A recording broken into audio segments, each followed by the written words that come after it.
Welcome to Casual Bias Rugby. This is the match review for the game between South Africa and the Wallabies at Loftus-Versfeld, and blowout victory. 43-12.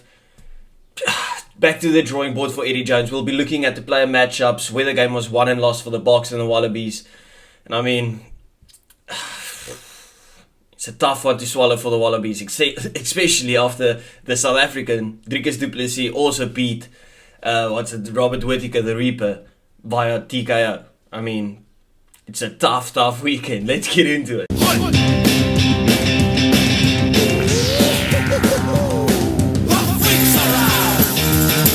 Starting off with the front rows, and Steven Kitshoff. He had an absolutely brilliant game for the time he was on the field for that 60-65 minutes. Gave Alan Alatua absolute nightmares in the scrum. I think almost every scrum the South Africans had ended up in a penalty advantage. All of the Australian scrums that they had ended up being in like a pressure situation. No clean scrum ball to get the backline moving. Kitsy was absolutely remarkable. The whole game from start to finish. Crazy. The scrums were a nightmare for the Wallabies to deal with. Then moving on to the locks, and Nick Frost and Will Skelton. I think I saw them for a second, and that's while they were singing the national anthem. Marvin Orie played the perfect number 10 role in that fly-off position. Literally got the ball, pop, back, gave it to Moni Lebok to have some more space to work with. Brilliant. He just did his job. A proper 67 out of 10 performance from Marvin Orie. But John Klein, what a debut. He was absolutely brilliant. Put so much pressure on the Wallabies when it came to the lineouts.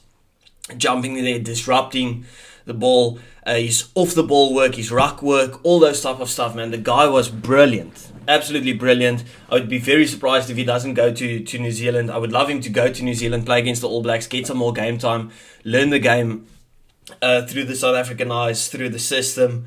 And going on to the Lucies, Pieter Steph du Toit just does his Pieter Steph du Toit stuff. But the big man there, Dwayne Vermeulen, rolled the clock back about 20 years. This guy was absolutely brilliant. And initially I thought this is the perfect game for Evan Roos to start. And if he butchers it a bit, you can bring on Dwayne Vermeulen from the bench.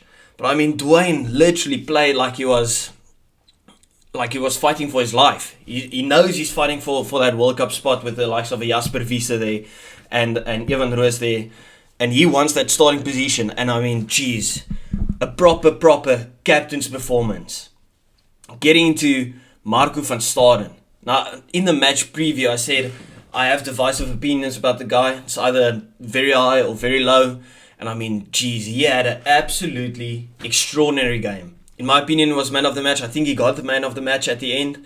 But the guy was ruthless at the breakdown. I said it in the preview. Him and Dion Fourie will be crucial for us in that breakdown spot. Disrupting that ruck ball for the Wallabies so they don't get that quick ruck ball to get it out to the Quade Cooper to launch an attack and get it out to Kurevi. Not Kurevi, Korobeti. And he was absolutely brilliant. I think the whole front, all of the forwards for South Africa really stepped up to the plate, showcased what they are worth, showed they are fighting for the spot in the World Cup. And brilliant from them from start to finish. The only negative I have is the lineouts, and that's usually our strong point. And to think that we put up 43-12 without really using our strong point when it comes to the lineouts and the driving maul and stuff. I know we got a penalty try with the driving maul when David Parecki decided to collapse it. But it's scary. It was a scary performance. If you look at the different things we implemented in the game, especially in the backline, where we'll get to just in a moment. Just looking at the Wallabies team, Dave Parecki hardly there. The only time you really noticed Dave Parecki is when he either overthrew a line out or got sent off. Alan Alatua got his neck scrummed into his asshole.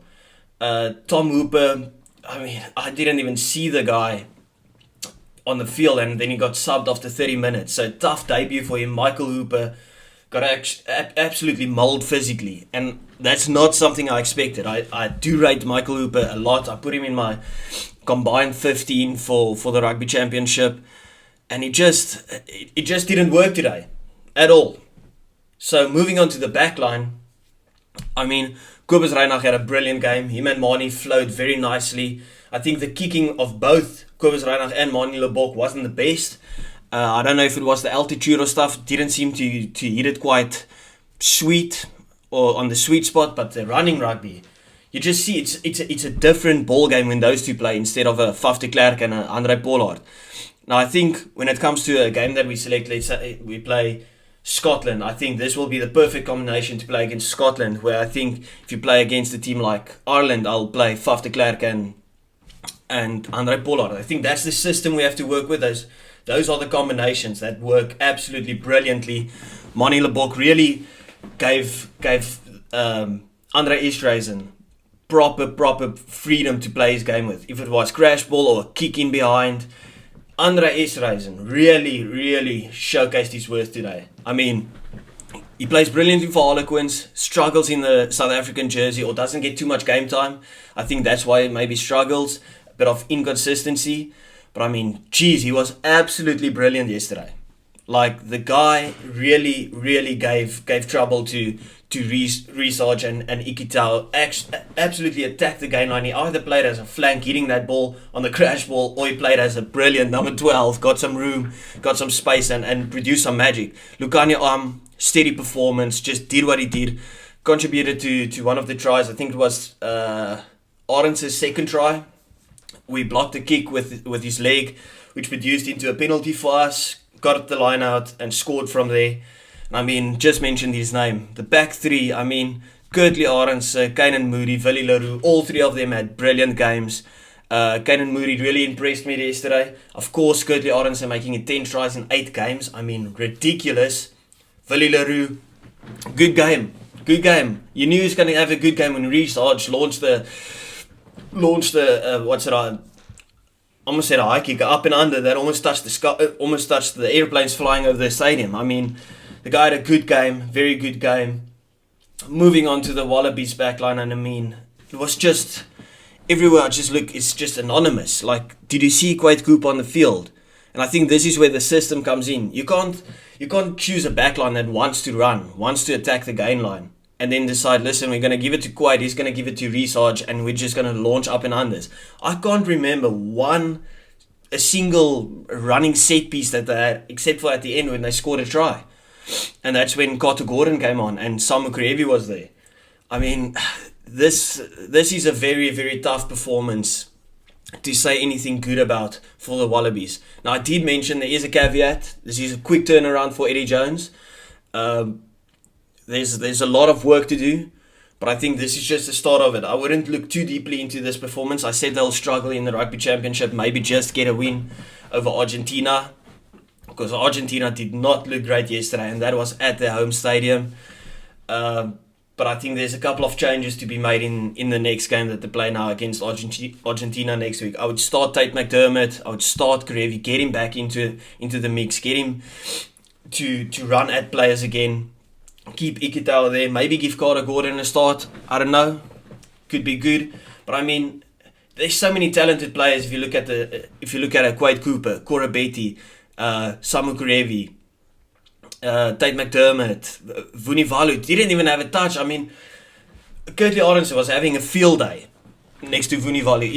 If you gave Kurtley Arendts the ball 5 times, he would have scored 5 times. That's just how it felt. I mean, Tom Wright is probably one of the standout players because you didn't see him that much, and he produced the assist to the try for Korobeti. And I think Korobeti had a decent game, to be fair. But I mean, from start to finish, domination from South Africa. I really liked the fact that we were looking to play some free-flowing rugby.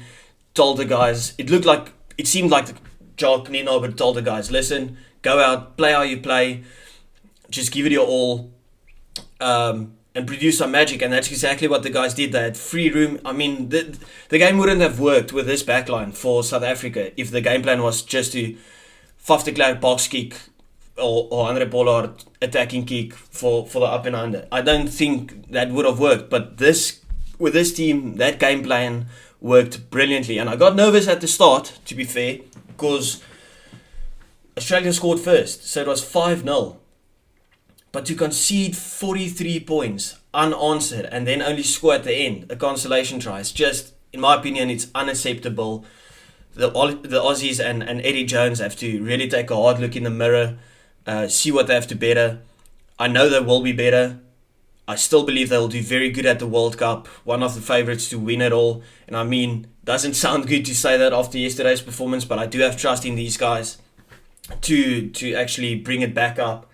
But I mean, it's tough to give credit for South Africa for playing well when you feel that the Aussies have played so bad. But it's also tough to say the Aussies played so bad when you feel the South Africans just played so well. You can just say it was domination, and that's what I've said a couple of times. So I'll just leave it there. I'm really looking forward to the South African game against New Zealand. I said it in the preview for the Rugby Championship as a whole. I think the championship will be decided in that second game. New Zealand came out to play against Argentina yesterday to beat them 1-0. I mean, and that's no easy feat. I mean, so that game's going to be tight. Excited to see the lineups that we choose.